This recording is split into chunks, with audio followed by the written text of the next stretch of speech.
Hi hello నమస్తే welcome back to my channel Sushma Telugu vlogs. ఇవాళ video ఏంటంటే చేపల పులుసు ఎలా చేసుకోవాలో చూపిస్తున్నాను.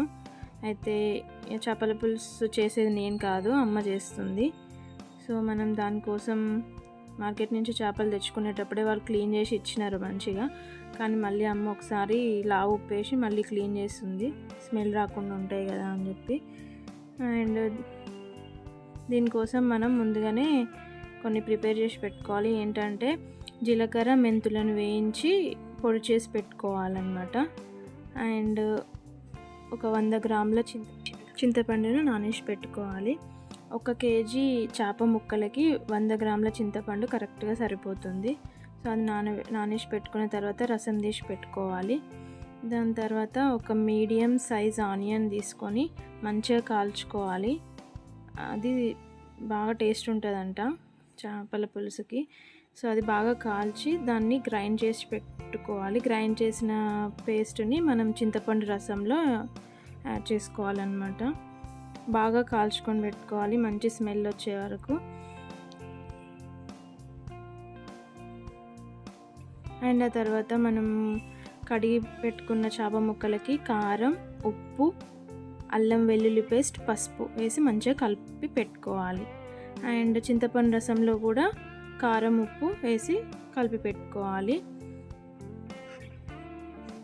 అయితే ఒక గంట కారం ఏమో చేప ముక్కలకి, అరగంట కారం ఏమో చింతపండు రసంలోకి వేసినామన్నమాట. అండ్ స్టవ్ మీద ఒక వెడల్పాటి గిన్నె పెట్టుకొని దాంట్లో సరిపడినంత నూనె వేసుకొని జీలకర్ర, ఆవాలు, కరివేపాకు వేసుకోవాలి.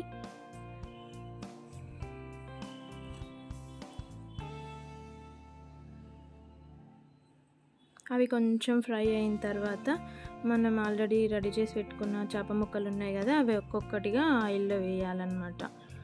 కొంచెం ఆయిల్లో కొంచెం ఫ్రై చేసుకుంటే టేస్ట్ బాగుంటాయి చేప ముక్కలు. పచ్చి వేసి అంత టేస్ట్ అనిపించవు. ఇట్లా కారం అన్నీ కలిపి పెట్టుకొని ఆయిల్ వేస్తే మంచిగా ఉంటాయి అన్నమాట. అయితే గరిటెతోటి కలపకుండా ఇట్లా ఎగిరేయాలి, లేకపోతే ముక్కలు చితికిపోతాయి.